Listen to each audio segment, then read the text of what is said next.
friends. Welcome to episode 331 of School Librarians United. I am your host, Amy Herman.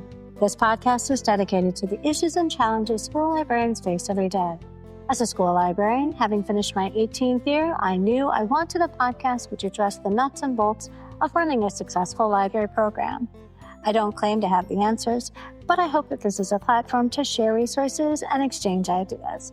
Now is a perfect time to mention that all the ideas and opinions expressed in this podcast by myself, my interview guests, and listeners who reach out to the podcast are our own and do not reflect those of our school districts. When incorporating research, I always make sure to cite my sources. So whether you are a novice or a veteran school librarian, this podcast has something for you. I welcome you and all listeners to reach out with your feedback and episode suggestions. You can reach me on Facebook, on X, formerly known as Twitter. My handle is at LMS_United. On Threads and Instagram, you can find me at School Librarians United, and on Blue Sky at SLU Podcast, or the email address schoollibrariansunited@gmail.com. If you include your mailing address, I'll be sure to send you a podcast sticker. Friends, it is now my pleasure to introduce our sponsor to the podcast, Junior Library Guild. What if I told you there's a collection development service that can save you time and increase title circulation rates? Junior Library Guild does that and more. With their team of experienced media library specialists and publishing industry professionals, every title they recommend is vetted for my readers and organized into categories based on reading level and interest. Ultimately, Junior Library Guild helps my students foster a love of reading. Use the code UNITED15 to receive 15 free books in your first shipment. Friends, I've been so fortunate to have spent the last 3 days with the wonderful school librarians in Missouri. Over the years, I have had the pleasure of connecting and recording 13 episodes with MASL members, so I jumped at the chance to join them for a conference. Initially, I had planned to join MASL for a spring conference, but due to travel constraints and my school calendar, I needed to wait until we had a summer opportunity. Some of you may be aware that this summer conference keynote was an auction item that I gave to the librarians building libraries to support their fundraising efforts. I had a wonderful time in Missouri. Many thanks to Tom Bober, who was my travel agent, and arranged for my flight and first day in St. Louis. I spent the day exploring the Delmar neighborhood as well as the St. Louis Art Museum. On day 2, I enjoyed the company of Jamie Becker, who was very kind and drove me from St. Louis on the eastern border of Missouri and Illinois to Columbia, which is located in the center of the state, where the summer PD was taking place.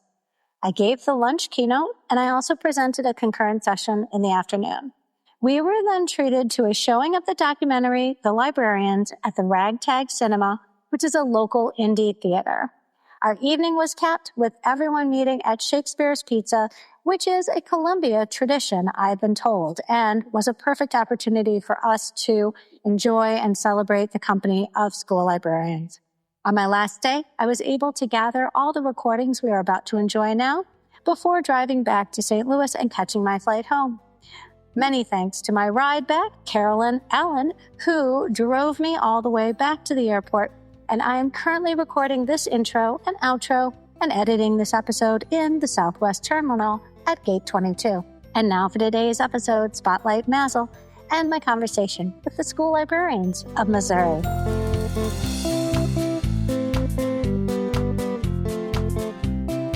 My name is Deanna Schuler, and I am actually the pre-K through 12 public librarian for Leeton, Missouri, but also I'm the site coordinator for the Trails Regional Library, so the public library for our community.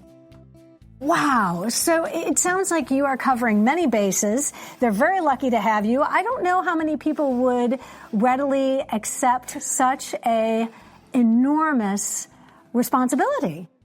Well, and it was scary because this was actually my first library job other than being the library tech aide. My husband was deployed. I saw the opportunity to go back to the community where I had worked as a college student, and I thought, let's do it. Let's dive in. And it was a perfect opportunity because being the public librarian also opened up the state to me and to the patrons I would have, and so I couldn't resist.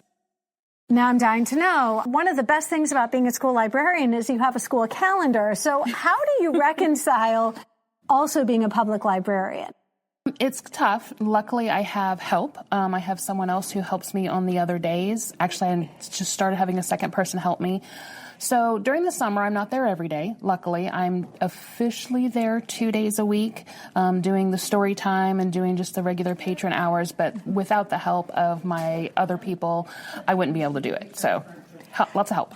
So it sounds like you have a team. That's amazing. Now, because you are so closely affiliated with the public library, it's interesting because now you don't even have to work to collaborate with anybody. You are them.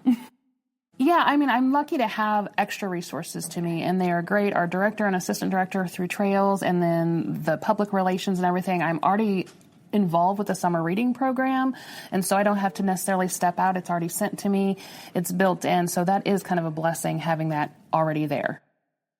I think it's really powerful because when school librarians team up with their public library counterparts, there are a lot of, people we catch who perhaps might fall through the cracks.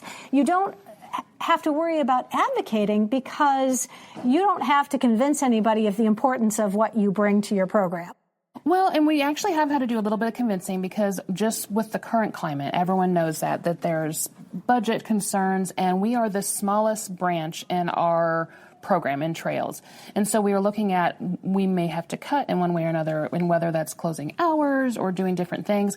And so luckily enough for me, my superintendent, even the mayor of our town, have gone out and advocated and asked, why do we want to keep our library? Why do we want to keep it up the current hours? So, I mean, we have had to advocate, but luckily enough, I've had the community around me rally. I mean, it's wonderful to have the support of the superintendent and even the mayor of our town. I love this because I got to be honest, just on the face of this, it sounds like an overwhelming ask of anybody. And you've managed to embrace this with a great deal of grace, and you certainly can see the positive of it. It is overwhelming, especially since this was my first official library job. Being such a new person to it, but being in a community that was so supportive. When I was hired by a different superintendent, I've had 3, I've had different principals. They've all been supportive. I think because I have the support, that's the important.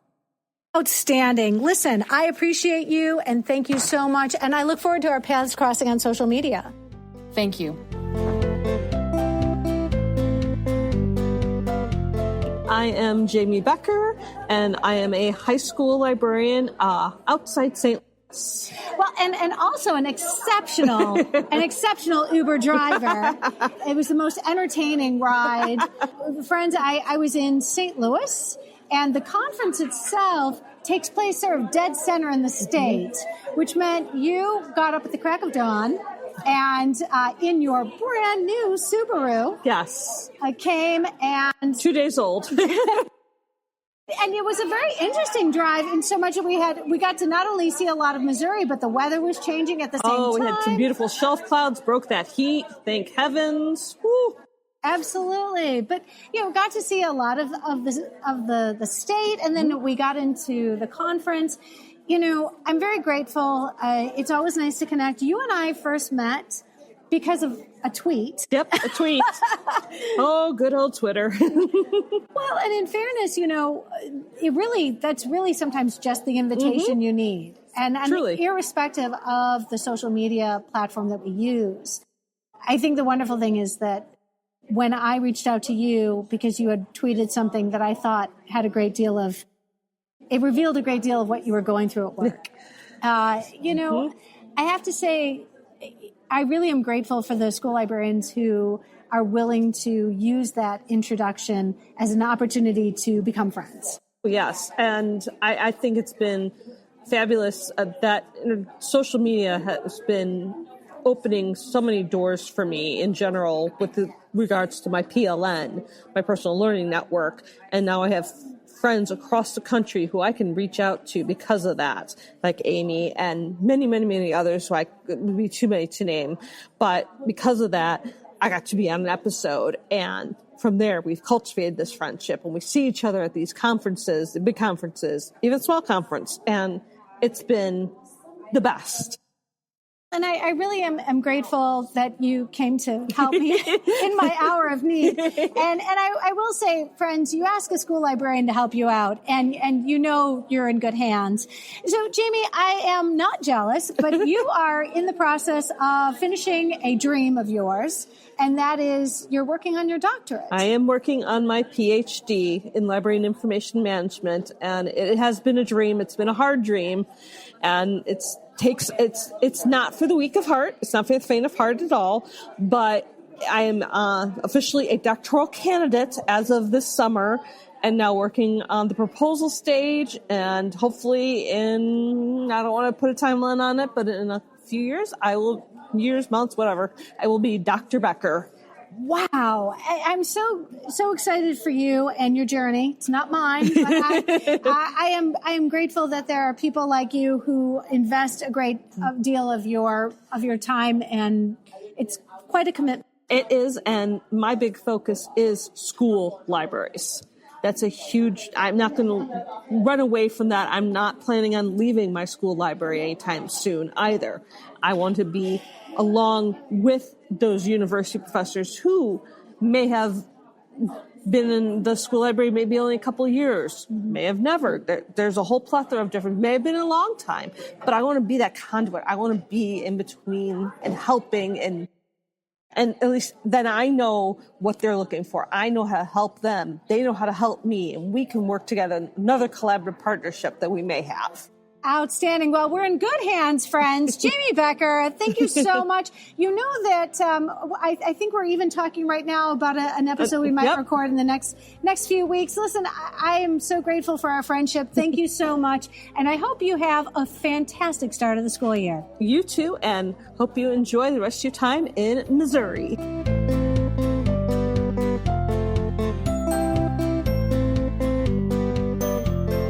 All right, my name is Valerie, and I am a middle school librarian. I have 6th through 8th graders, about 600 of them. And one of the favorite things that I get to do with collaboration is partner with my ELA teachers. So they bring their classes in, and we do a book tasting where the students are spending about 2 or 3 minutes with 12 different books that are spread out on our tables, and they are usually based off of a theme. So one of my favorite ones is a historical fiction one that we do, and it has a ton of great titles. And the kids read the back, and then they all vote on their favorite, and we extract that data, and from that we see which students liked which books, and we put them in book clubs that they're then doing in their ELA classrooms. And so they're using that as a bridge to have choice within their curriculum, to where you're not having to read the same book as all of your peers, but you're getting to have your voice as part of your curriculum. And I try and teach my kids the value of that and how important it is. And then we use that to say, oh, if you really liked reading Ghost Boys in that unit, then, hey, here's some other books that you might be interested in the library. Or if we're in the dystopian unit, it's a natural arc to just give them the sequel of what's next. And so I love that my district has supported those book clubs and how we can get more books in the hands of kids and get them excited about those paperback trade books that we have and that are sometimes overlooked in curriculum, but my district values that. Well, and I love that you're bringing your teachers into this picture, because they need to know that you are a partner in learning.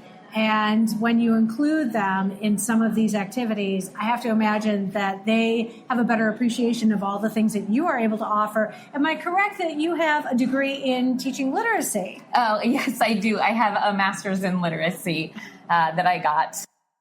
And let me ask you, as somebody who has this degree, I've never heard of anybody having a degree in literacy. How do you feel that has supported what you do in the library? I think having a degree in literacy, one thing that I saw was I had students who were striving readers, and I had a desire to find out how I could be the best resource for those students. And so that is what put me on the path to pursue that master's degree, just because I wanted to help my kids, and I wanted to know what gaps do you have, and how can I, through the library, help you be successful in reading, because I know it's not your favorite thing, and I don't want it, I'm not going to push you to make it your favorite thing if it's not, but I want you to be a good reader. That's why I got it. Cool thing is, your administrator values you because of both the work that you're doing in your library, but also this literacy degree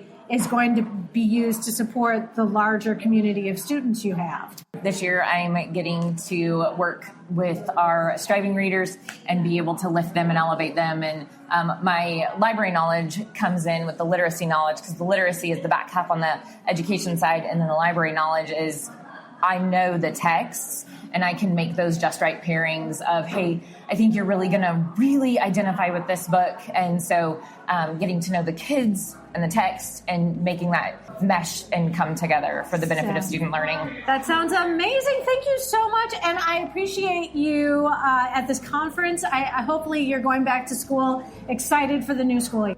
Absolutely. I love this time of year. Thank you so much.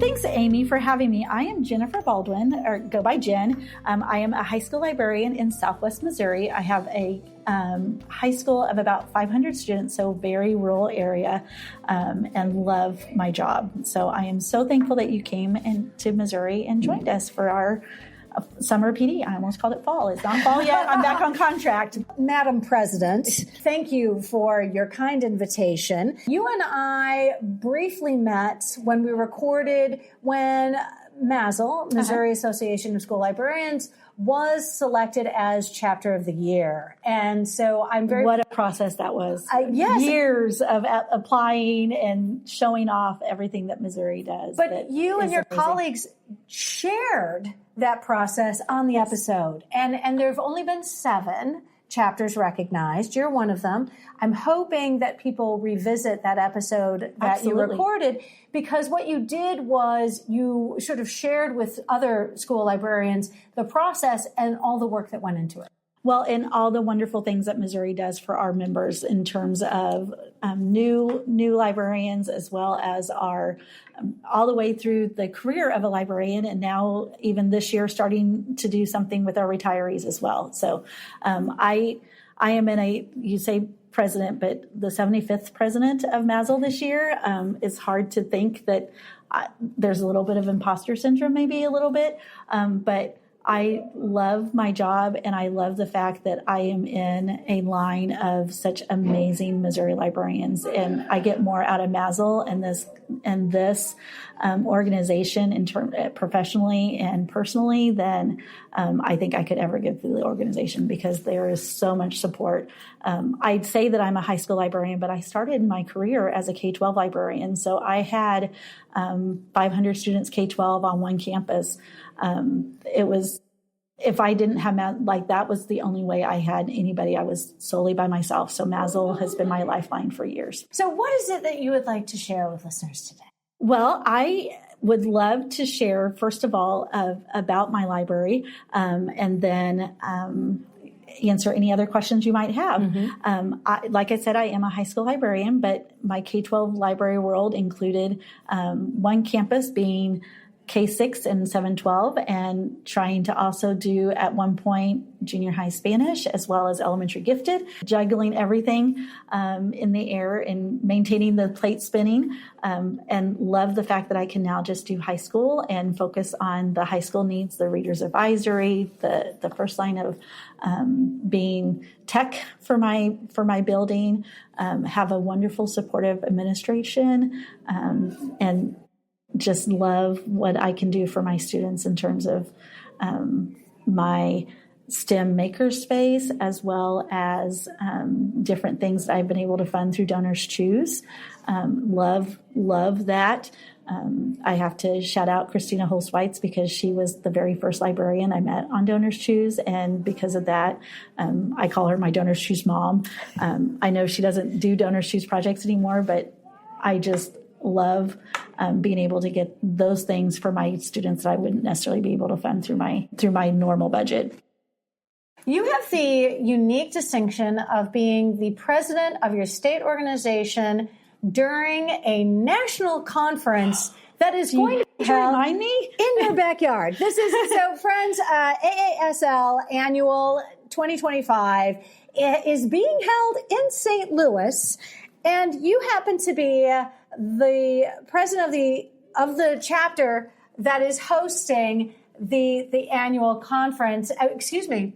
This isn't an annual. This is an every other year. So imagine that, you getting to be the president of your state organization of the hosting city. So, and everybody in MASL loves to remind me how much I love to public speak, which I do not. and the fact that, yes, the state president does welcome everybody. So I'm hoping that this is, everybody is able to join us, though in my head, I really want this to be a very small conference just because I have to talk to everybody. But this is going, I am so excited that St. Louis is hosting. I went back and found a list of all the past AASLs from like 1980, I think is the first year that conference was held. It has only been in Missouri twice. So the fact that we are able to host that, and we are so excited and hope that everybody is able to register and join us, because it is such a wonderful conference. And it's just geared towards school librarians, and there isn't anything else like that. Well, friends, when you have to address an audience, just let it be filled with school librarians. You couldn't ask for a more compassionate, very understanding, friendly. This is going to be a friendly room of very understanding people who, whenever you have to surround yourself with people, let it be school librarians. Absolutely. Because you are going to be in a wonderful situation. I will say, as somebody who has flown across the country to go to San Diego last year for a conference, I'm sorry, but you're in the middle of the country. It is very intentional that in order to sort of offset some of the expenses that you incur, oftentimes we sort of eat those expenses. We do as it builds us professionally, but we're not necessarily getting funding. And for me to fly from Detroit to St. Louis, this is easy. This is easy. This is not an all-day activity. And it also is a less expensive flight because, the hope is that if you're in the center of the country, there are hopefully going to be more people who can enjoy coming. And so I'm so grateful. I love this whole summer PD that MASL has made a priority. It really gives me, I am now excited to start the school year. Absolutely. I'm going to say right now, I can't say that's true of many of my colleagues. When I go to my high school and we kick off the year in our Learning Commons, I'm going to tell you right now, I'm going to be over the moon and ready to start and mentally in that space where I need to be because of opportunities like this that you make available to your librarians. It really does set the tone and get us in the right headspace. Well, and I have to thank you for joining us because you had such a wonderful keynote address in terms of motivating all of us to be the band of the, we had a football theme, and it was just so wonderful to know that, that we can support everybody. And we do. I mean, you laid out everything that we do as a librarian.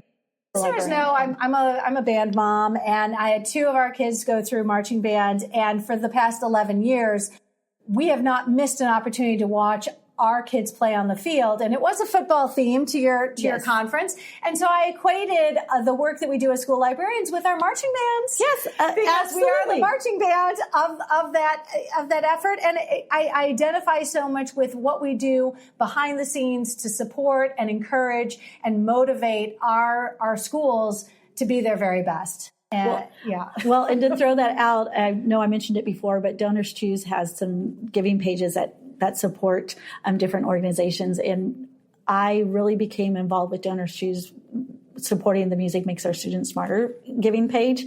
And there's a hashtag that I always give when I'm donating to that page, to projects that support music, hashtag This Librarian Lives Music Teachers, because we support, there's just so many different things that those music teachers do that support us, and we can support them. Absolutely. I'm so excited that this next year I'll have ukuleles in my library as a Donors Choose project. I have high school students that are in a guitar class, but several of them had said they couldn't take that class because of their course schedule. And so I was able to fund some ukuleles. So I'm excited to see what happens and what music is played in our library. Jen, I know I'm going to say goodbye, but I'm going to see you in October. You are. So thank you so much, and I hope you have a fantastic conference, and I will see you at AASL. Come a few days early or stay a few days late and enjoy what St. Louis has to offer for everybody that's coming to AASL. I'll see you in October. See you in October.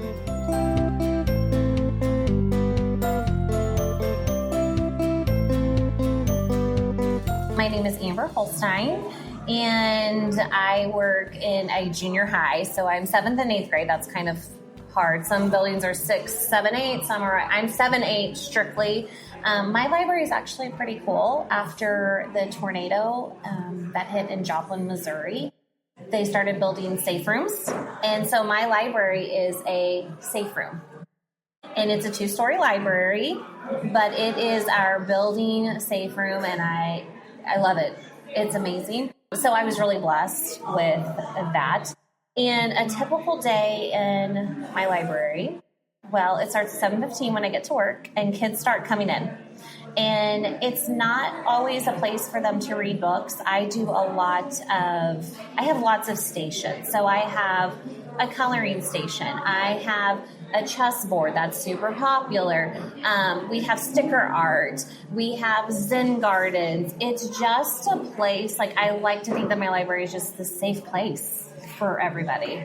Clarification for Zen garden. Is that with sand? Is that with the brushes? What are we doing in the Zen garden? Okay, actually I've had 2. Okay. So I've had both. So the popular one that I do have to kind of like replenish every year is the one with the sand. The kids love it. And it's got like the little happy trees and the bridge and all that. And you'll just find kids doodling. Then I've done the ones where they're the water boards. And they love those too. Now, I'm junior high. So thank goodness for the water boards when they dry. Forgive me, and friends, these are so entertaining. But these boards, there's no evidence left behind of anything. So it almost is rather freeing, because it really does give them plausible deniability. They don't have to worry. I got to tell you, when I talk to people who work with middle schoolers, if they don't love them, they leave. And it sounds like you found your sweet spot, like with the students and the grades that you support. So I'm going to tell you something that's really unique about my library space that I have found over the years. I've been doing this for 12 years. And the hard kid, somehow we become besties. The kid that can barely stay in school, the kid who is fighting, the kid who is telling the teacher, you know what I'm saying? All of that stuff, somehow I always connect with them. And somehow they're in my space. And I think it stems from, I try to create a space that, because at junior high, middle school level, kids really start to hate reading. And I try to create a space of everybody is welcome. Oh, you're coming in here. You don't have to read. But eventually I'm going to get to know you. And then I might throw a little something at you or have some conversations. But every year, and so I always start off the school year with, okay, God, show me my one kid. Maybe it's 2. But every year I can name them. Every year there's one. And it's always the one. And I don't know. It's something about you either love junior high or you hate them. I built up a very special relationship with a student who was basically had some rage issues. From the moment that kid stepped in as a freshman. And it was interesting because when I realized I was learning things about the student that their teacher probably didn't know, and neither did their special ed teacher. And I'm not going to say I didn't betray their trust, but when I found out vital pieces of information like, hey, the kid's dog died this weekend, maybe we can cut them some slack. Yes. When we become privy to that kind of information, I feel we owe it to our peers to know, hey, there's probably a reason why this kid is not really accessible today. Mm-hmm. And I think that as a team, we do a much better job supporting our students when we can, help our teachers help our students. And I think it comes to, I'm glad you said that, because one of the things I have struggled with in the past with maybe some teachers is it's almost a pride thing. And it's like, it's not a pride thing that they maybe don't get along with you. And I use it as, how can I help you? How can I help you if there being a distraction in your room? How can I really take some of that stress away from you? Because we connect. And I want to connect, and I'm not doing it out of that, I think I'm better than you. I'm doing it because I want to help you, or maybe there's something going on in that classroom that's not you, but it's something else that's triggering something. And so them coming to the library is a place to calm down. We can have more of a constructive conversation to get them back in the classroom to be successful with you. Absolutely. It sounds like you're well loved by your teachers as well, I'm sure. So this is fantastic. Thank you so much. I hope we're going to see you. Are you going to be at National in October? I am. Fantastic. Listen, thank you so much. I had a great time barging in on your party, and I really, truly hope you have a fantastic start to the school year. Thank you.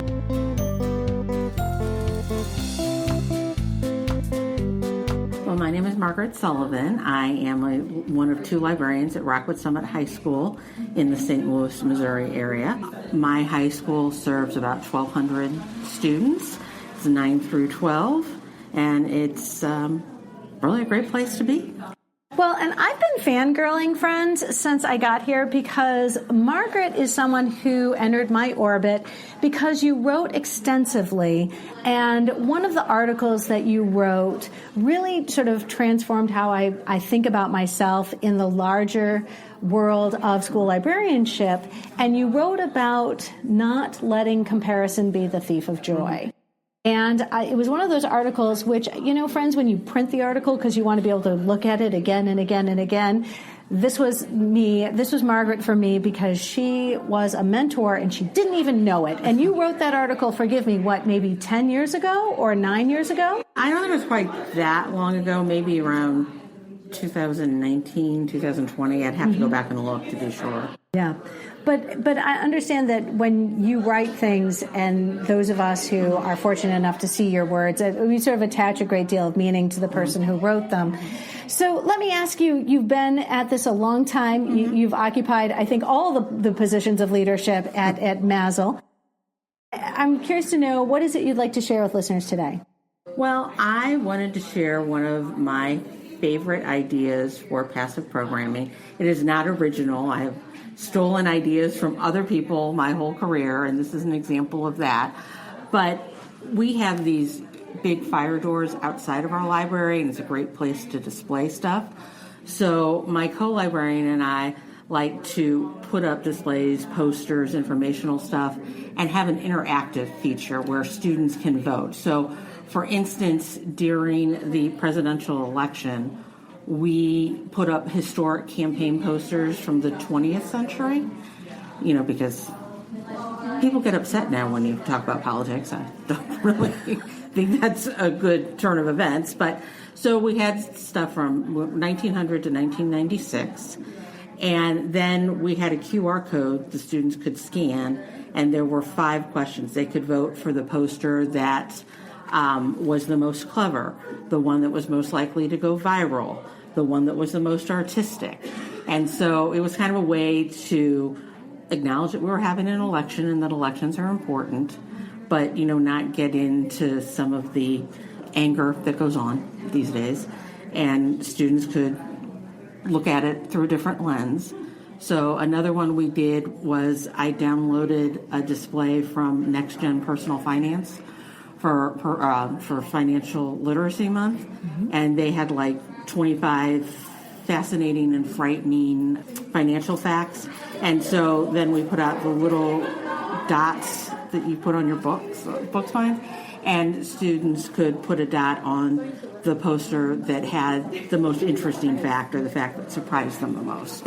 I love it. And, the important thing is that you are giving the students an opportunity to pause, to form ideas, to form important opinions that, really does interrupt sometimes the students who sort of walk through their day in a fog, or they're tuned out, and this gives them a reason to sort of stop and even, just shape some opinions about what they have and think critically. The teachers too. I've seen principals stop. I'm like, oh, this is really interesting. I like this. Excellent. And Margaret, I can't thank you enough for being a leader in our profession, for sharing your thoughts, because it really does help me when I needed to feel that kind of support and mentorship, albeit through an article. It really landed with me, and it was really important to me that I got to meet you in person. It's been so much fun, and thank you for your podcast. I get so many great ideas from listening to your episode. Well, I'll tell you, it's because of library leaders like you that I'm able to do this every single week. Margaret, have a fantastic start of the school year. You too. Thanks, Amy.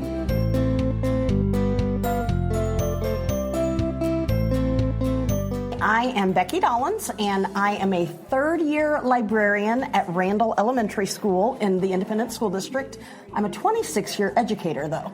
So this is my 26th year. Gosh, that makes me sound really old, but I'm not. I'm still youthful at heart.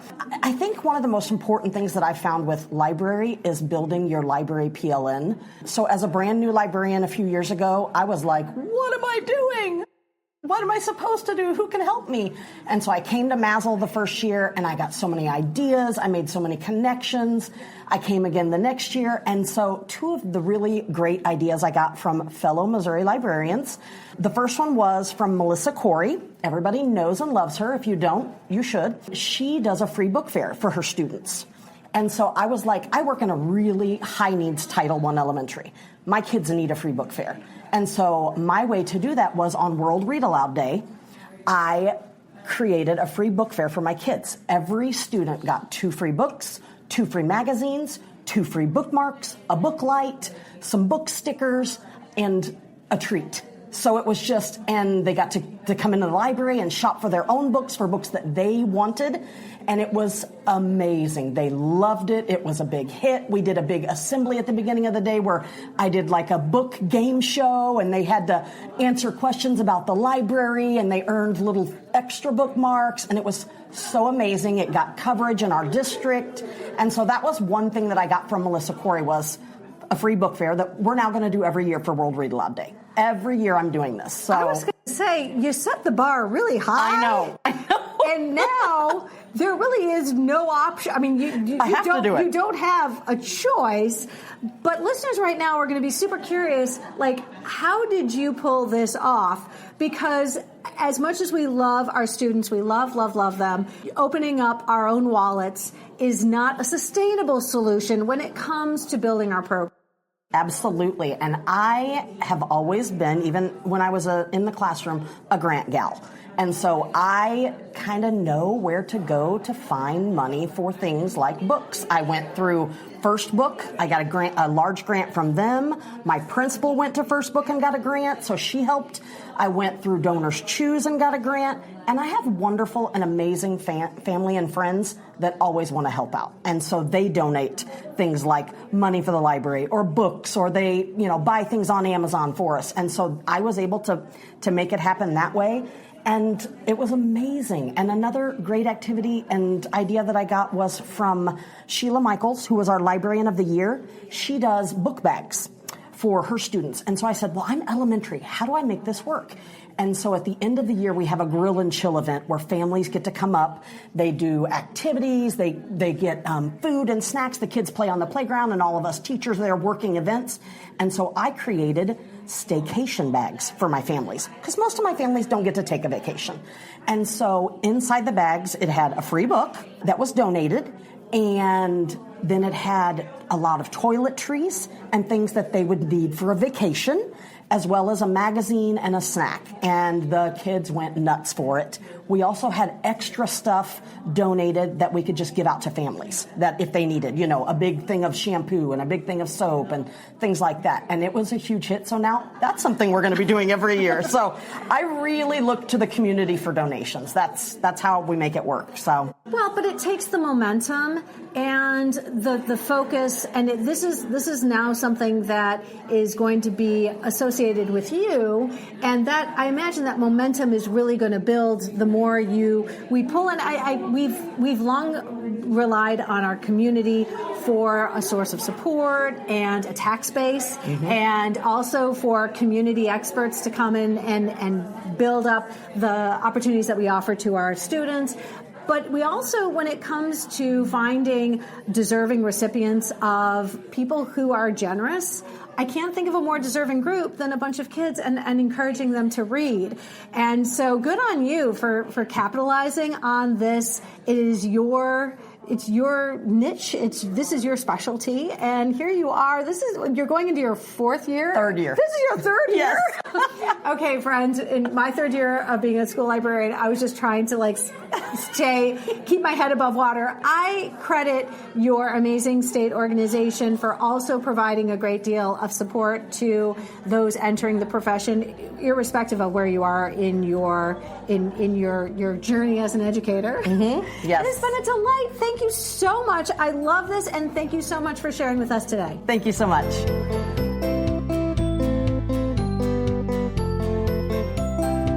I'm Andrea Sumi. I'm the library director in Liberty, Missouri, and I've been a librarian in Missouri for over 20 years, so mostly at the high school level, some at the junior high level. And it's really been on my mind how giving librarians in Missouri are, and I really think that's across the country, but I think about how a librarian in a school is thinking about everybody but themselves.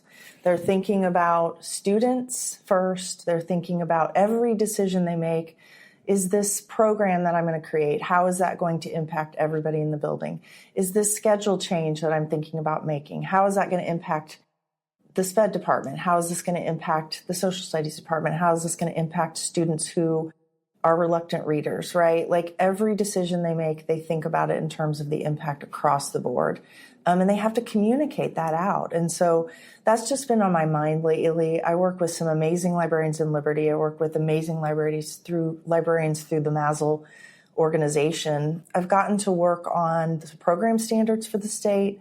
I've gotten to work on instructional standards. And can I just tell you how selfless that I have found school librarians to be through this process? So there's been a team working on both of those programs, the program standards, the instructional standards, and the hours are countless, and the passion is tremendous, all for the good of school librarians in Missouri and the impact that we can have on students, the ability to be able to grow our programs and grow ourselves professionally so that we can make sure all students have access to the materials that they need and the experiences in those libraries that make them feel safe. Library is a magical place, and not everybody understands that or gets to experience that. And so just getting to work with Missouri librarians, school librarians in Missouri, has been such an honor for me, and I love seeing how selfless they are and how much effort they put into making things better for their students. I'm dying to know and I have to ask, are you making any of this available for others to be able to utilize when librarians put all of their heart and soul into something and then turn it over to the world, it all of a sudden resonates on a national scale? Can we ask, will you be sharing any of these standards with anybody else to use as sort of a guide to create their own? Yes, we have them published on our state organization website. They're freely available even to non-members, and that was a conversation we had. We wanted to make those available even to non-members in the state and beyond. We've also been sharing them at national conferences in terms of poster sessions and things like that. So really wanting to get the word out and share them, because one of the things we did when we were creating them was looked at all the other states' documents and built on that. And so just that sharing is so important to the profession. Well, hashtag better together. Yes. And friends, I'm not going to lie, when I talk to librarians outside of the United States, it's not unusual for them to reference resources that they have originally found from organizations from within the United States. I love that librarians are able to share so selflessly. Thank you so much for allowing me to be a part of this exciting summer professional development. I hope you have a great start to the school year. Thank you. Hi, I'm Julie Ryan. I am one of the librarians here at Hickman High School in Columbia Public Schools. And our library has really become such a great space in our building. And we have worked really hard to make it that for our staff and our students. Well, and I'm going to tell you, friends, I ordinarily don't get to see the interviewees in their library spaces, but you are the host of today's event. I mean, it's actually sort of spilled over into a second day. So as the host of the MASL Summer PD, that has to have sort of raised the bar a little bit, because these aren't just guests to your space taking a tour of the building. We are looking with a critical eye at what your space is about, because our spaces are the product of the people who run them. Knowing that everybody was coming, we have so many amazing, fantastic librarians in our state organization. And so we know everyone's coming in like we do when we go somewhere else, just to see and to get ideas. And so my co-librarian and I did come in and try and get things set up ahead of time, knowing it's summer. We're not officially back on contract yet, but we obviously want to make sure that things look good. So we're coming out of summer school, getting ready for the beginning of the year, and haven't done everything yet. But one of the things I loved was so many gracious people who have come in and appreciated and really enjoyed the space and gave us some really good feedback on it. Watching other librarians look at our collection and walk through the book stacks was fantastic, because that makes us feel great about knowing that, we know we have some things that are interesting and are captivating for our readers. And, there's so much intentionality with what we do with the space, because in the hands of somebody without any training, you might lose some of these important spaces to other programs in your building. We have to be selfish. Right now, you and I are sitting in a wonderful room, which I sense am I correct, can actually be subdivided if we wanted to originally.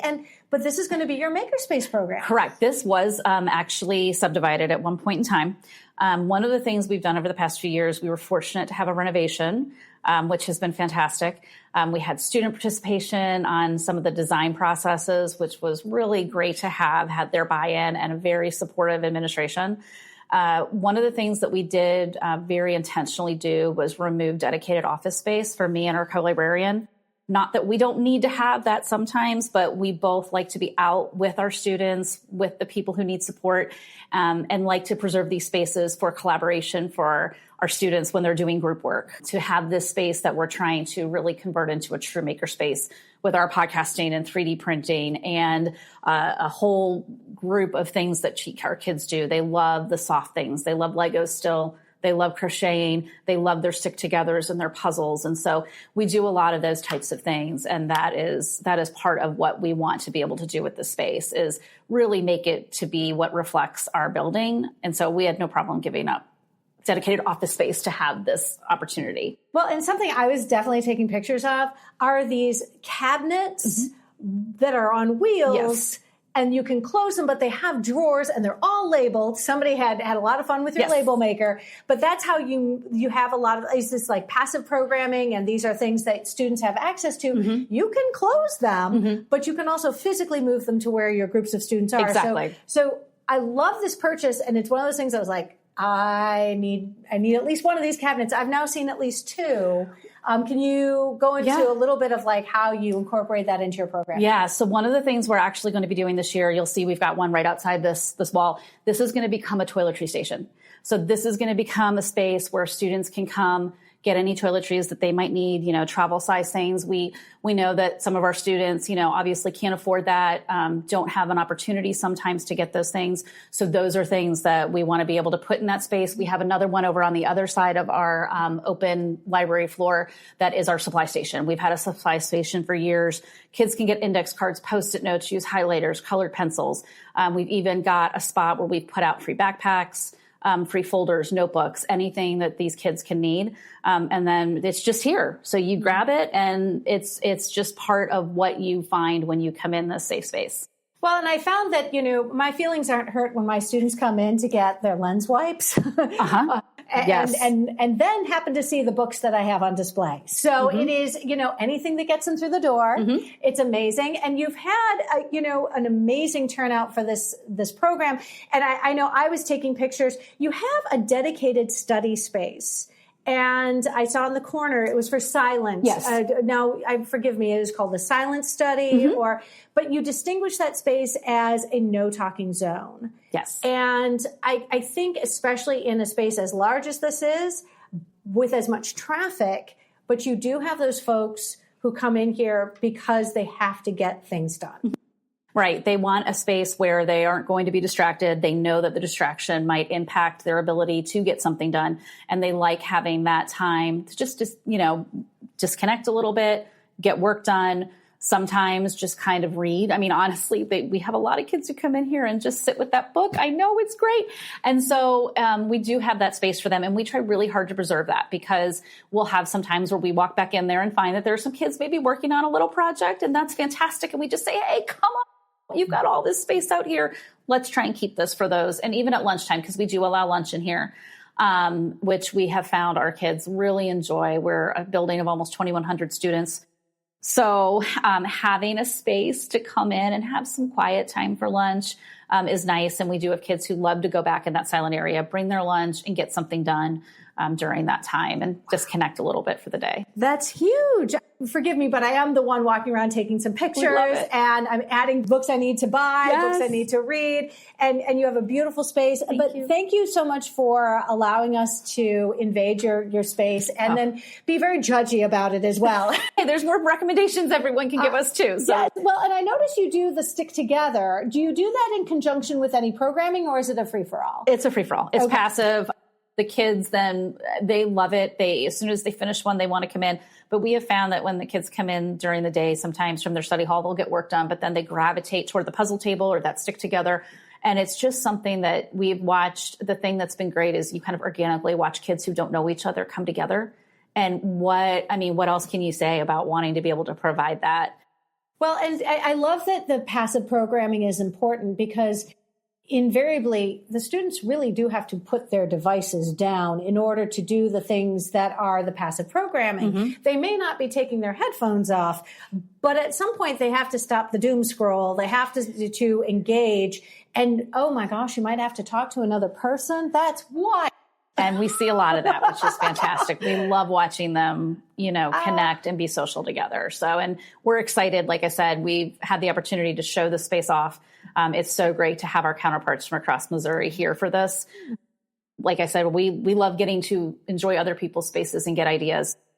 I, thankfully don't think of anybody being judgy while they're here. Everyone knows we're not totally set up for the school year, but I think it's great to see what other people do and get ideas. And everyone has been so gracious. And so we're thrilled to have everybody here. Well, and can I just say, and this is for people who are listening and planning, programs, when you're using a place that is very neutral, I'm thinking about our convention centers that are sort of sanitized, devoid of any sort of personality, because they have to be as, adjusting to whatever conference comes their way. But when you have a day of learning, but you situate it in a space that is already being utilized for learning, it really adds a whole new dimension of learning and purpose. Because now I want to just spend time just taking in all the things that I know required a great deal of bandwidth on your part. Like, I know you put a great deal of thought into this space, you and your partner, because the things that are here are very planful.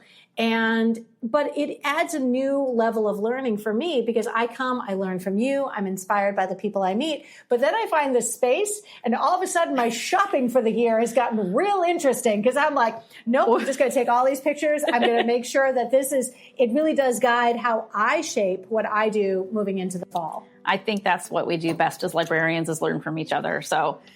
Fantastic. I hope you have a fantastic beginning of the school year. You kind of got a jump start. The rest of us, I don't go back into my building for a couple weeks, but I got to tell you right now, I'm going to hit the ground running because of you. Well, we're so appreciative you were here. Thank you so much. Thank you.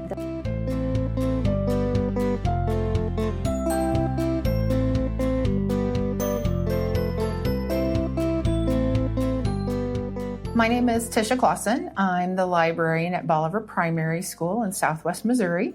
We are a rural county seat school, and we serve 600 K2 in my building.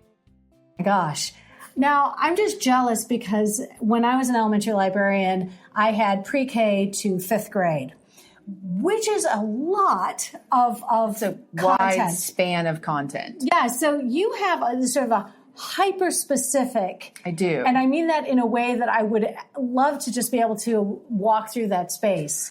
It is very challenging because by the time our second graders are ready to really launch into chapter books, they're hearing and seeing older siblings and Harry Potter and Diary of a Wimpy Kid and a lot of those things. And they're like, when do we get those? And I say, next year in third grade, when you move to the intermediate school, you're going to love the library. So, my counterpart at our intermediate school, which is a 345 building, she and I work hard to coordinate our purchasing so we're not duplicating titles, so that when they move to her building, it's like a whole brand new collection. And so that they have all new things to explore and enjoy. It's like Ginny B. Jones is at my building, but Ivy and Bean are at her building. And so some of that give and take between some of those things. Well, and what you didn't have to do was what I had to do when my littles asked me to read. They wanted to see the Pennywise collection. They wanted to know where our Stephen King was. And I was like, you know what? I don't know if you're just trying to shock the librarian, but, you know, right now as a first grader, we're not going to be reading It by Stephen King. But it was also interesting because many of them, it was very hard because I had some students who were precocious or they had older siblings. But if I had a collection that really spilled into like sixth graders, all of a sudden I had to that balancing act of communicating with the teachers and saying, hey, where are we with this particular student? Because I never want to discourage a reader, but I also want to make sure that our readers are coming home with something that they are able to enjoy and don't wholly rely on the parents or the adults in the room to really become that reader. I want the students to strengthen their reading in that process. One of the ways we do that in our building is even within our narrow collection, you still have beginning readers to chapter books. So kindergarten really is picture books. And by January, we start moving into the nonfiction and understanding that. But the chapter book collection is something they just never approach. First grade, they can start to approach chapter books, but they're limited. So they can have one chapter book at a time, but the other book has to be something else that they can read and enjoy on their own, whether that be fiction or nonfiction or graphic novel. And then in second grade, it's kind of a free-for-all. They get to choose up to 3, any collection of titles that they want, just so that they can feel like they're taking that ownership. And I kind of view it as I'm helping them build capacity as we're moving through that. Are there some kindergartners who can do that? Yes. Hey, have you gone to the public library with your parents? That is a great place for you to get some of those chapter books to be reading aloud. I encourage parents, every time we have a family night, we have our Polk County public librarians in to make that connection, make sure people are signed up for library cards, just so that families know there are places to get resources that they can go together to choose those things and highlight the importance of reading aloud to your kids. So I want to ask, what is it that you want to share with listeners today? Because I love getting a sense of not only what our Missouri librarians, when they go to work, what their jobs look like, but also the priorities that you have professionally. For me, professional learning networks are something that are highly important. I am a K-2 librarian. I work in a district with 4, there are 4 librarians in the district, but I'm the only one that serves K-2. And so trying to find people to talk literature with me that help me bolster my skills and how I'm developing families is challenging.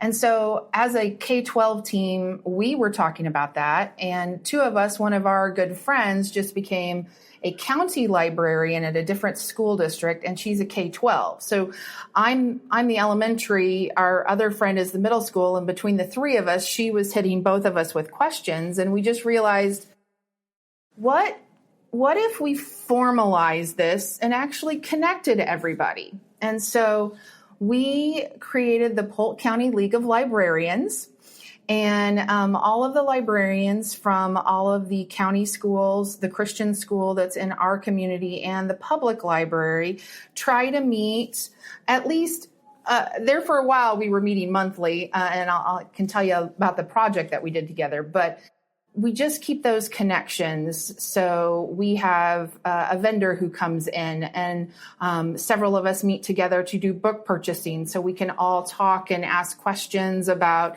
what we see as the viability and how would you market this. Those K-12 libraries have a much smaller budget than we do. And so it's, how would you help me prioritize this? What's going to get the most bang for my buck for my students in longevity and interest? And so it's been a great way to build conversation. And it all started because we had our intermediate school librarian had done a one school, one read for a couple of years, and she was looking to do something different.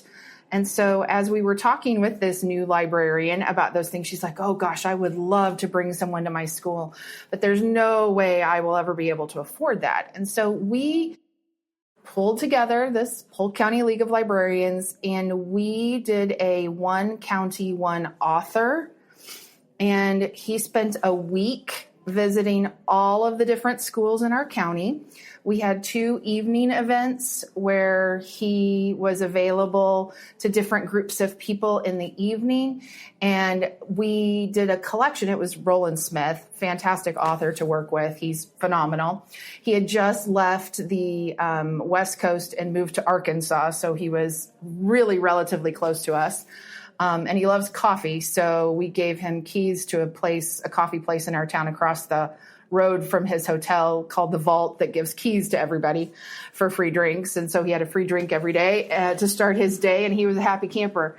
But because of his range, he has written some great picture books with his wife.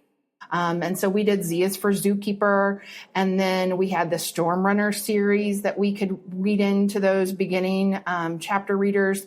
And then we did the Cryptid Hunters because that could launch older kiddos into some of his series. And then we did Zach's Life for our middle high school. And so it was a great way to have one author with one voice, but everybody be able to connect with him. And so that was a phenomenal way for us to connect as a group. And that's really where the professional learning then was an outgrowth of that cooperative program. It's so easy for us to become very, I don't like to use the word self-sufficient, but I think sometimes we are so isolated. We look in towards ourselves and what can we provide to our own space, rather than consider the potential good that we could do when we collaborate. We take those egos out of the running. I mean, we all have an ego, so you got to take that, just check that ego and realize that there's so much more we can make possible when we work together with our colleagues. I am so grateful you came and shared with us today. I hope you have a fantastic start of the school year. Thank you so much. Thanks, Amy. It was wonderful.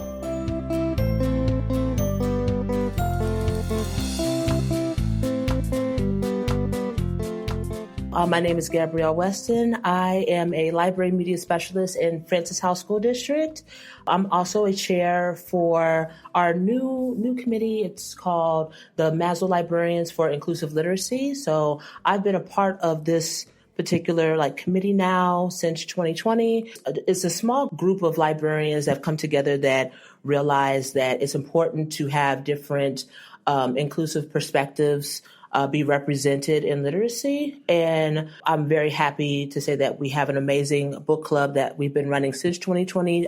It kind of started around COVID. I've been actively involved. We try to read 3 books per year, but this year we are actually going to have multiple titles that we're going to be discussing for our MASL book club. So very excited about that. Could you give us some parameters of what kind of book club? Because, I know that whenever listeners are tuning in, they're wondering, are you talking about books for your school or books for your students or books for you professionally? And oh, by the way, would you share those titles in a resource in our show notes? Yeah, so I created a flyer that I shared out with our members through MASL. So I will be sharing that with our public relations committee shortly, and it will be available for anyone that is interested. What I love about book club is that We try to have our librarians be a part of the book club. We have had educators be a part of the book club, superintendents be a part of the book club. And it's a mixture of professional titles as well as nonfiction titles that we select from our dogwood list that is offered through librarians that have read different nonfiction titles, and they share that list out with librarians in the States. We also like to select titles from the Denny O'Neil list.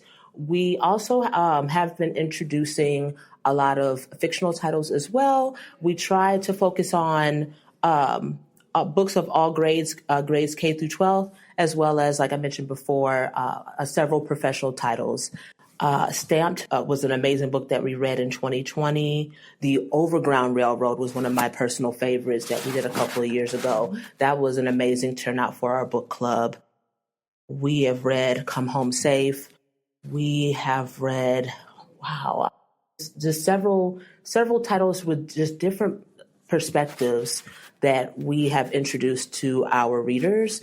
And I find myself, like, every single year, we have more librarians, more educators that are interested in just having honest and raw conversations about how we can implement what we learn and share it out to our libraries. How do we, maybe if we're working on collection development, things that we've learned, how do we implement titles to support our educators in their classrooms, and not just like our English teachers, but also how can we support our FACS teachers? How do we support our history teachers? How do we support our science teachers? But also by helping our classroom teachers, we're able to then help assist our students as well in those particular classrooms that maybe I know normally I feel like with English classrooms and libraries, we have great like collaboration time. And so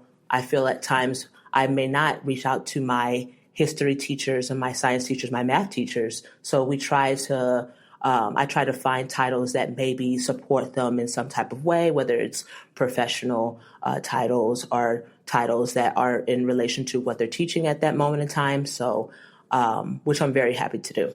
That's fantastic. You sound like an incredible resource to the school library community and to your school community writ large. I do want to ask because my own experience with book club has involved wine, and nobody actually reads the book, and we just sort of complain about our in-laws or our partners, and we never stay on task. And it's not a very productive use of time. I'm sure somebody finds it entertaining. But I've always longed for a meaningful conversation, and it sounds like this group has a great deal of intentionality when it comes to the books that you're choosing and the fact that you are surrounded by professionals who are looking to better themselves. Yes. And I can't think of a more opportune time to focus on inclusion and the books that you are choosing in light of our current political context. Yes. Well, I will say this. I've been a librarian now, I believe this is my 11th year coming in. And so at my former district, I didn't really, we didn't have a book club at the time. And then when I started working at my job now, the book club was introduced. And I felt at the time that it was important, especially me being a Black librarian, to be involved. And a lot of times in spaces, including the space that I'm in now at my conference, I'm one of one sometimes at the conferences. And so it was very refreshing.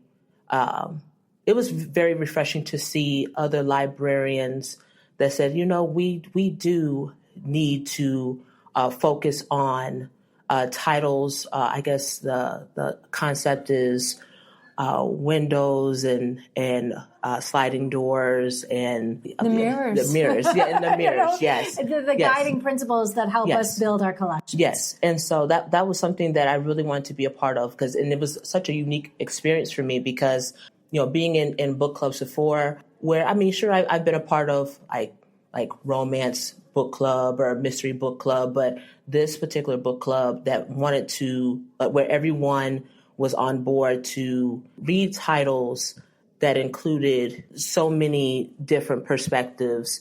That to me was so refreshing. Growing up, I didn't have a lot of representation seen in my school library, seen in bookstores. I still remember going to Barnes & Noble when I was maybe 16 years old and asking for like, what type of titles that you have written by Black authors, Latinx authors, queer authors, and really, there really wasn't anything available. I think I'm trying to think of one, maybe Copper Sun was one that, but to me at the time, I'm thinking this is 2006. And so I'm like, this is all that we have. So it was really refreshing to see in 2020, being a part of a book club where we're not only reading different titles written by Black authors, queer authors, AAPI authors, but also the publishers taking the time to publish all of these different titles by different authors that I just didn't have access to. So to me, it's an exciting time for me as a reader. I don't know if I can say it's an exciting time as a school librarian. No, I don't think, because of all of the pushback. I just noticed also that a lot of the books that are being challenged, that are being banned, just happen to be written by primarily women, women of color, queer women, queer men. I just see a lot of pushback, and to me, it is very disheartening because I feel like those perspectives should be heard. Not everyone wants to hear from a dead white person all the time.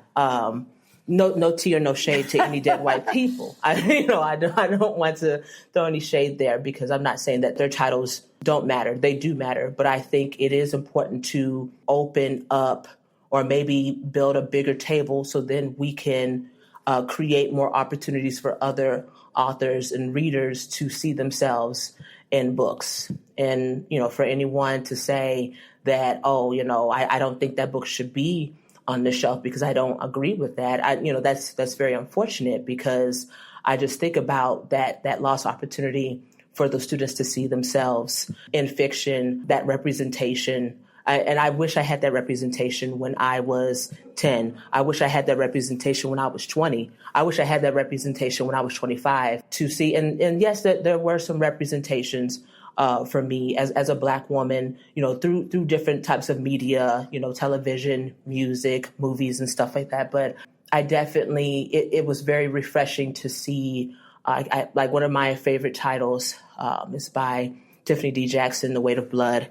And that's like the retelling. It's a BIPOC retelling of Carrie. And I couldn't put that book down. I think it took me maybe 8 hours to read. And I had the opportunity to meet her at the Teen Read Festival out in St. Louis in December.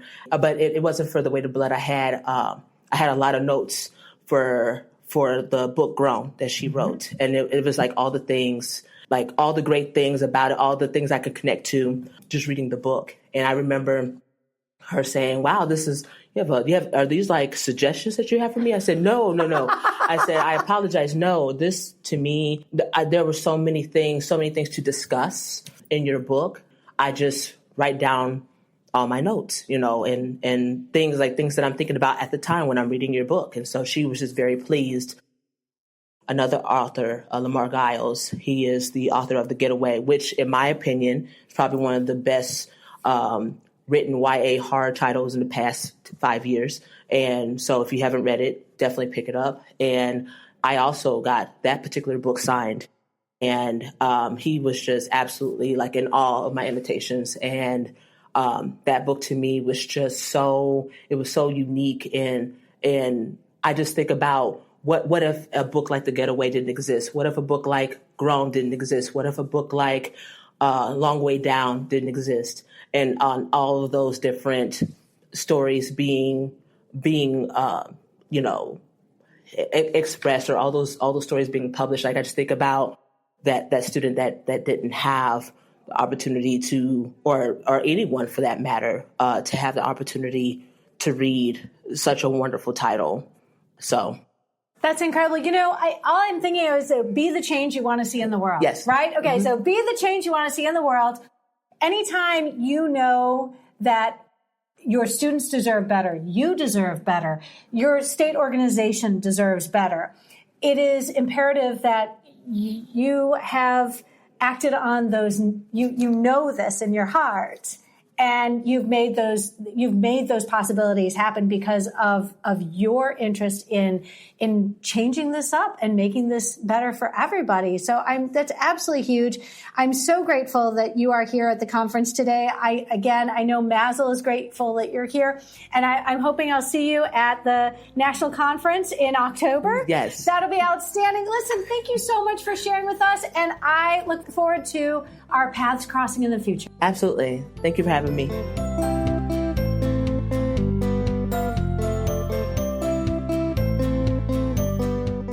My name is Hope Hunter.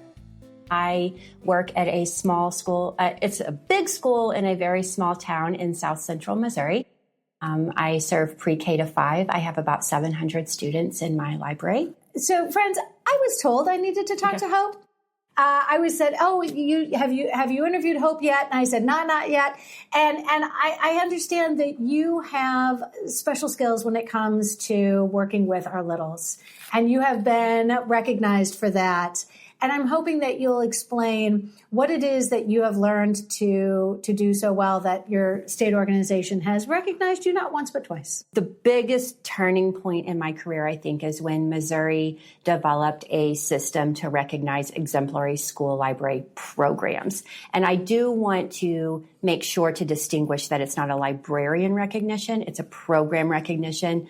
And the reason and rationale behind that is because for a successful library program, it involves many stakeholders. You have to have teacher support. You have to definitely have admin support, or you're not going to get too far. And so all of those pieces were wrapped up into this application and this recognition. One of the indicators on that application was for a flexible schedule, which, as we know, being an elementary school librarian, you are often caught up in the specials rotation because you are a release time for teachers so that they can have their state mandated plan period. And we know that that might not be the best for kids, even though at times school districts simply have their hands tied, and money is what money is in school district budgets. And so sometimes there's no choices. I'm very fortunate that I have a school district that is super supportive of school libraries. I've come up with a lot of crazy ideas, and they tend to let me fly with them. So I've been able to pull off a lot of great things with that support. But I think that's one of the reasons. And even the first year that we had that program in place, I applied for it, and it's a doozy of an application. I felt like I was redoing my graduate portfolio. It was intense, but got through it. That first year, I did not get the recognition. I missed it by like 4 points, which was pretty devastating to be that close. But the feedback I got was just incredibly invaluable, because it was just those little tweaks that I needed someone from the outside to come in and say, you are so close. Here's what you need to do to twist it to move this piece forward. I'm really curious, because as somebody who taught elementary for 14 years in 2 different districts, never have I worked in a flex schedule. It's always been fixed. And anybody who's worked with your 3 and 4 year olds to your 11 year olds, you know that doesn't necessarily mean you're supporting your students at the best time when it works for them. It's simply arbitrary. And so I'm fascinated, because for me, I remember being the special before my kinders took their naps, their rest, and their state mandated rest time.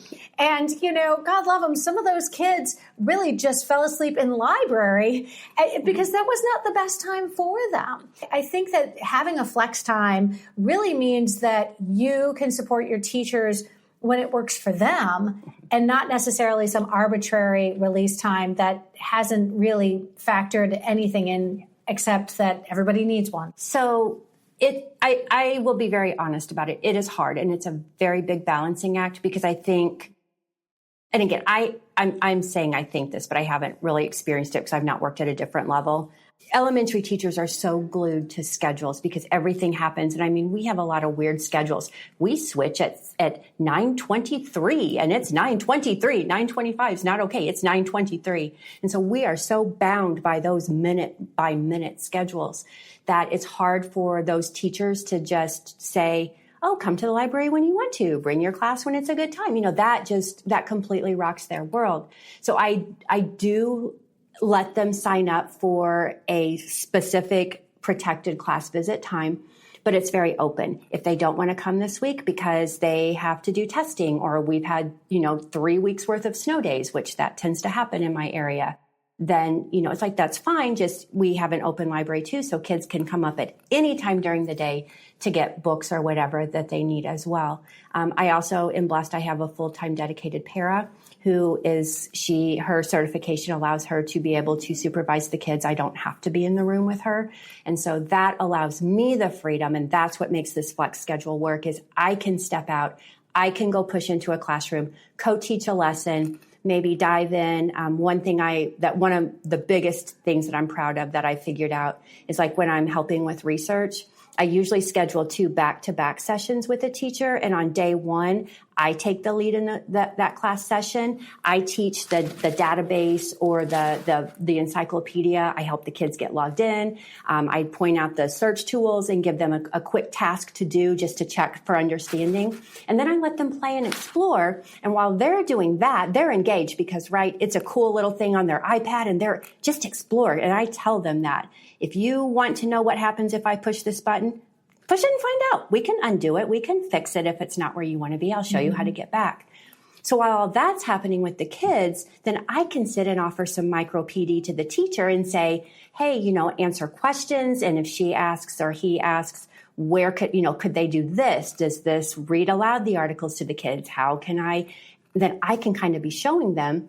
So then the second day I go back in, this time the teacher takes the lead in the class with the real project. And then I'm just the background teacher that as soon as she gives the task, I'm helping the kids who were absent or who missed that class period when I was in there the previous day. And it just kind of works like that. And then the teacher and the kids are served. And in the meantime, I still have a para and volunteers in the library who we still have classes circulating through with their weekly checkouts. So I'm dying to know, were you part of the program to get a flexible schedule? Have you ever worked in a fixed schedule? Because I think for so many of us, the idea of convincing our administrators that the library should be flexible for all the reasons that we know makes sense, trying to get that instituted is very hard because so administrators, those changes have to be put in place sometimes, 9 months before the year starts so that you can start to make those plans. Right. Have you ever been part of that transition, or you've always worked in a flexible schedule? I've had a really interesting situation with that. So I am actually teaching in the district that I graduated from, and that I'm a lifer in my school district. And the person who had the position before me was my 5th grade teacher. And so that worked out really well for me to have already had that relationship. But she had a flex schedule. So I came into a flex schedule. I worked with that for about 5 or 6 years. And then we had an administrative change, had a new principal come in and an assistant. We had a principal and an assistant principal come in that year, brand new, no experience whatsoever. So we're, fumbling through, trying to figure each other out, all the things. And she came to me one day and said, well, my dad was an elementary principal and he doesn't understand why library is not part of specials. And I was like, oh, okay, well, let's talk about this. And so I tried to lay out all the reasons why our model works. And, I had data and I had all the explanations and things. And she's very connected to her dad, which I completely identify with, love my dad dearly. But she could not let go that library should be in specials. And so her compromise for that was, we will put you in specials for kindergarten, 1st and 2nd grade, and then you'll be open in that flexible schedule for 3rd, 4th, and 5th. She's my principal. She's the big boss, right? So, okay, I tried to make my case. It's not going to work. Maybe I'm missing something. It was a disaster. I don't have anything nicer to say than that. I have a lot of worse things to say than that, but we'll stay polite and professional. it was very, very hard because I'm tied up then for 50 minutes with kindergarten, first and second. Well, the school day's 6 hours. So by the time I could see third, fourth, and fifth, that's when they were at specials. That's when their lunch times were. That's when their recesses were. So I spent it was 2 years. We had to try to mumble through this. I didn't see those kids. And it finally got to the point I started referring to them as Dumbledore's Army because, Dumbledore had this secret army. So my teachers really became Dumbledore's Army, and they kind of united, and they started going to the principal and complaining. And we had another administrative change in those 2 years. And so I had a new principal, and he came, and, I had already gone to him and said, look, I am minutes away from walking away from this position because I'm miserable. This was a job that I have wanted since I can't even remember how far back that this has been my dream job to be a librarian. And this is awful. I'm miserable. I hate my job. I don't want to be here. I am coming in at the last minute. As soon as I can leave this place, I am running out the door. I'm just so unhappy. I'm done. And kind of talked through the reasons and all of that. He made me stay with it for that second year.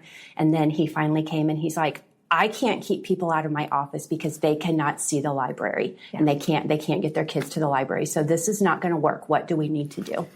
I said, let me talk to you about this.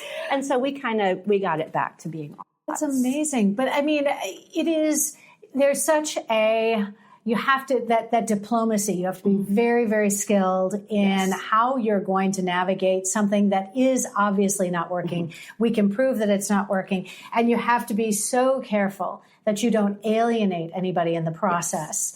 And I think that what I like that you shared your story, because I think there are a lot of people who, when confronted with something so frustrating as you have, would have been actively looking for a new job.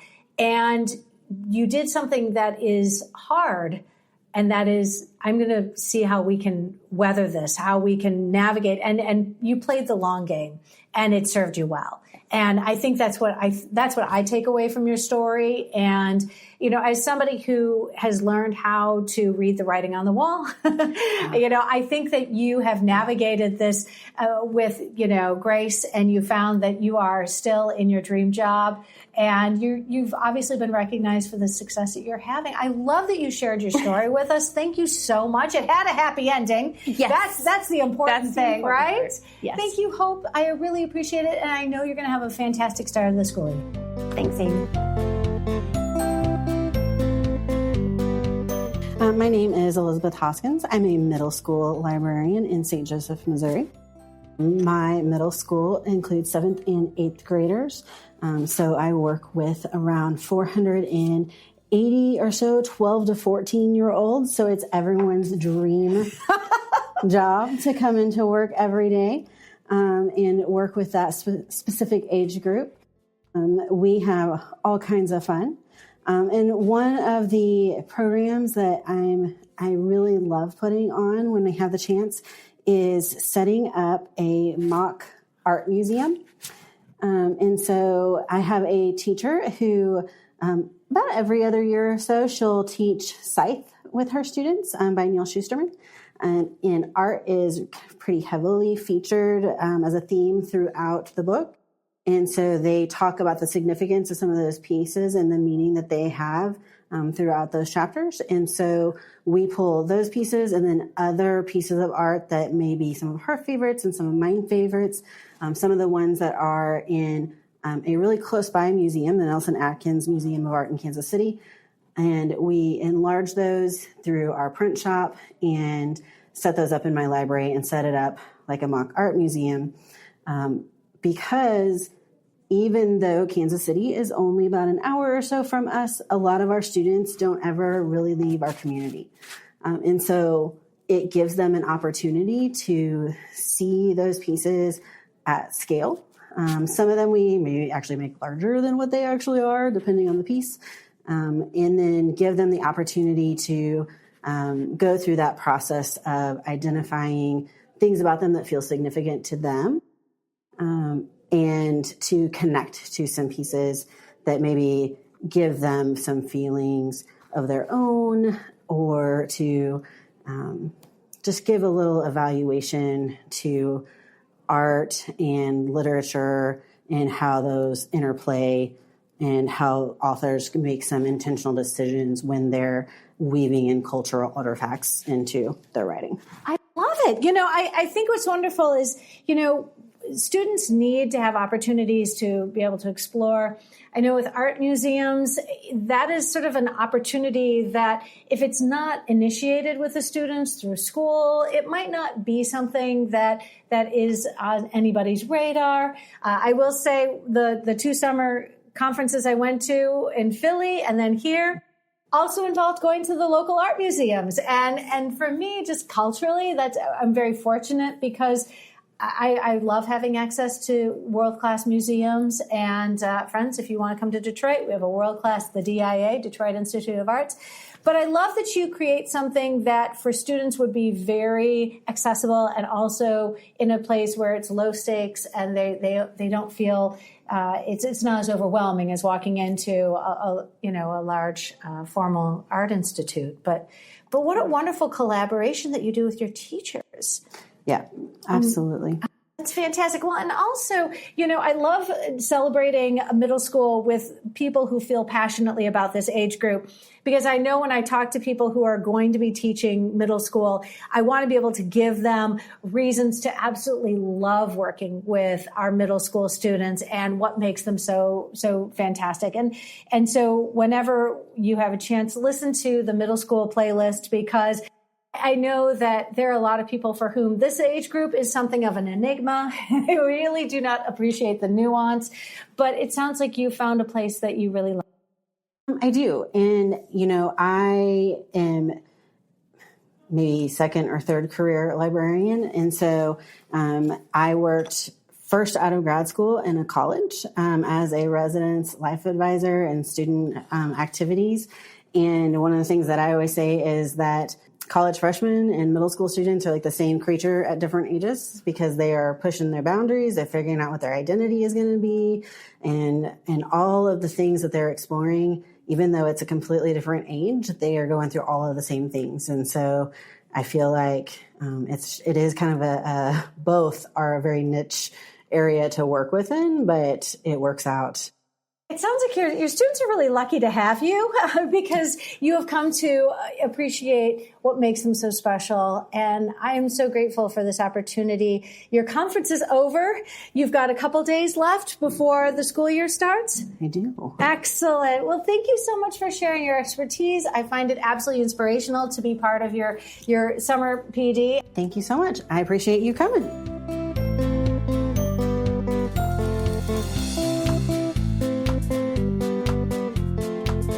Friends, if you found this episode helpful, please share it out with your team, your PLN, and on social media. Be sure to follow on your favorite podcatcher so you'll never miss an episode. And if you really like listening today, consider leaving a review wherever you listen to podcasts. Reviews help others find us. If you are curious to know how often your state has been featured on the podcast, then simply click on the link, which can be found in our show notes of each episode. Search by title, author, state, and country, and then do a Command F search. I hope you take a look at the link to Junior Library Guild in our show notes and use the code UNITED15 to receive 15 free books with your first shipment. As many of us are getting ready to start the new school year and others of us are still enjoying the last few weeks of summer vacation, I am currently juggling several outlines and tentative recording dates. You can be sure our upcoming episodes will showcase amazing school librarians sharing their strategies and resources. I hope you will tune in.